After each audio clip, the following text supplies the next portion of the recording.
Hey guys, so in this video, I'll be showing you how to connect your Habitica to your Google Calendar. So you're going to need a Google account and you're going to need a Habitica account. You're going to log into your Google account and you're going to go to something called Google App Script, which is created by Google. So you click Start Scripting and then you're going to go here to My Projects. You're going to select here, New Project. This is where you're going to put your code that will run to automatically sync your private Habitica account to your private Google Calendar. When you guys have made the donation on PayPal, you're going to get access to the code. So I'm just going to copy that code that I have open on another screen and I'm going to paste it in here.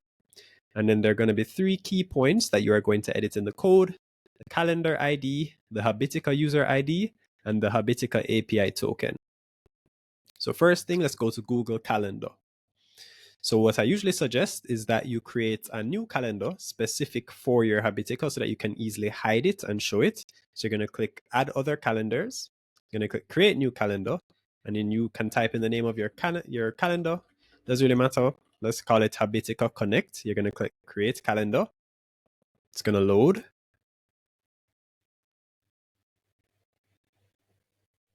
Once that has loaded, you're going to go over here. You're going to scroll down until you see Integrate Calendar. And under that, you're going to see Calendar ID. So you're just going to copy this calendar ID and you're going to paste it in here. Next, you're going to go to Habitica. You're going to, once you've logged in, created your Habitica account, you're going to go to User, top right, go to Settings, go to Site Data. So you're going to copy this user ID that's here and you're going to paste it over here. Then you're going to scroll down. You're going to see API token. You have to click Learn More. Once you click Learn More, it will show your API token here. Then you're going to click Copy. Then you're going to paste it over here.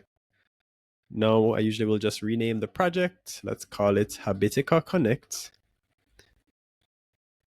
And then you're going to save it with Control S. Now your code is set up, but what you need to do is tell it to run at a specific time interval. So usually what I do, I go to triggers over here at the left, click triggers, click create a new trigger, make sure that sync tasks is selected, head, time driven. I usually set it to minute timer and I usually set it to every minute. And then for failure notification settings, I set it to notify me weekly. And then I click save.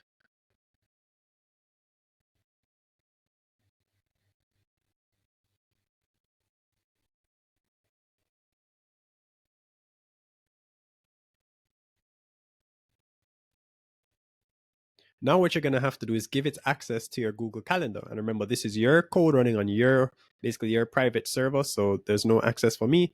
So whatever your Google account is here, you click here. You go down to advanced here.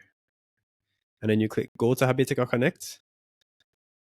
Then it will say, okay, it wants to access your Google account. You're going to click allow. It's going to take a little while to load. And now the trigger is set up. So to test this, let's go to Habitica. So you can see on the Google Calendar, there's no events or anything right now, right?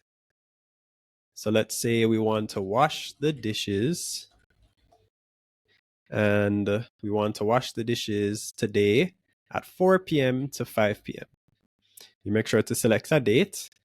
And remember that the title of the Habitica to do becomes the title of the event. And then under notes, this is where Google Calendar will pick it up as the event time. And then you're going to click save. Then let's go over to Google Calendar. So now we're going to wait. Habitica should now sync over to Google Calendar.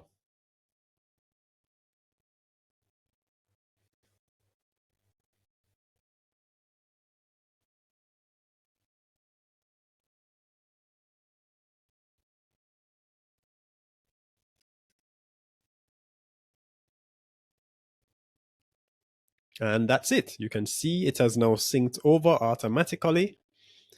And you can repeat this, add up more tasks. And then the nice part is even when you finish the task on Habitica, it remains on the Google Calendar so that you can look back in time and say, okay, what did I do this day? It doesn't delete, even though you've selected it on, you've completed it on Habitica. So thanks, guys.